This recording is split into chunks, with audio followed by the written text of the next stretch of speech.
Hey, what's going on, everyone? Thank you for tuning in and checking out my latest video.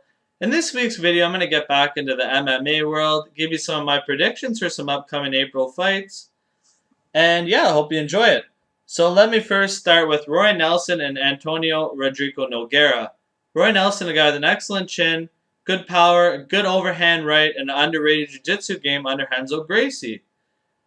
Antonio Rodrigo Nogueira, a guy who's an absolute MMA legend, been in some great wars in the sport. Look up some of his pride fights, just amazing stuff. A guy with tons of heart, good boxing technique, and an excellent, outstanding jiu-jitsu game. Ultimately, though, in this fight, I think Roy Nelson will win via stoppage in the third round. I think Roy Nelson connects on one of his vintage overhand rights. And unfortunately, I think that Nogueira's skills are declining as he gets older and been in so many wars. And that's my main reason for picking Roy Nelson in this fight. In their prime, I think Nogueira would have defeated Roy Nelson, that he was more technical. But since we're talking about the fight today, I have to take Roy Nelson in the third round via stoppage. The next fight I want to speak to you guys about is a fight between Jon Jones and Glover Teixeira. Jon Jones, a phenom in the sport, a guy with excellent wrestling. He's got a very long reach, got some nice elbows as well, and a pretty well-rounded game. The only thing that I haven't seen in Jon Jones' game is to see how good he is off his back so far in the sport. Everything else looks pretty good. Glover Teixeira is a guy who's been in the sport for a very long time, a guy who has an extremely underrated jiu-jitsu game off his back. This is a guy who's won grappling tournaments. He's been in Grapple Quest. So that's an aspect of the fight that I think people are overlooking.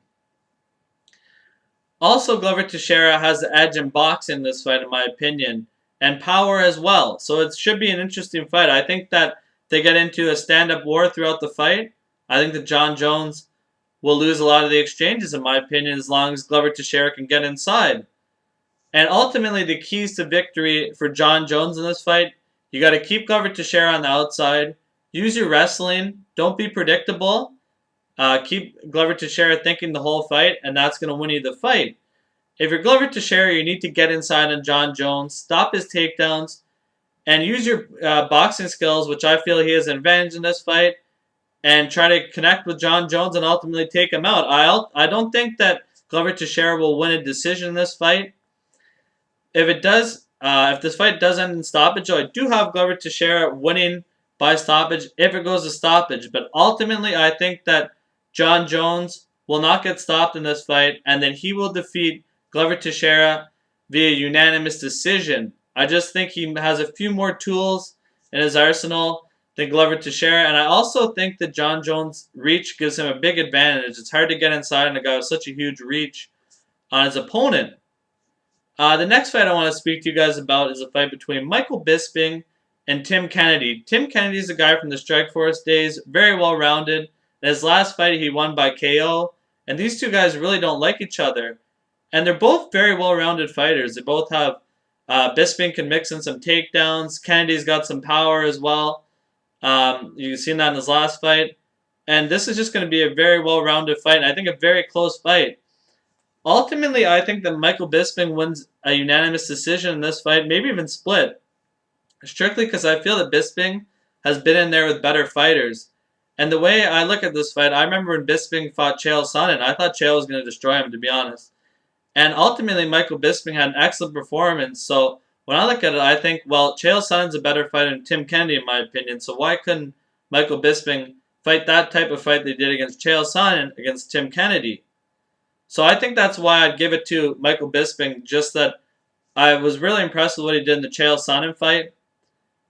He's been in there with a lot of good fighters in the sport, Michael Bisping has. Not saying Tim Kennedy hasn't. But ultimately, that's why I'm going to go with Bisping in this fight.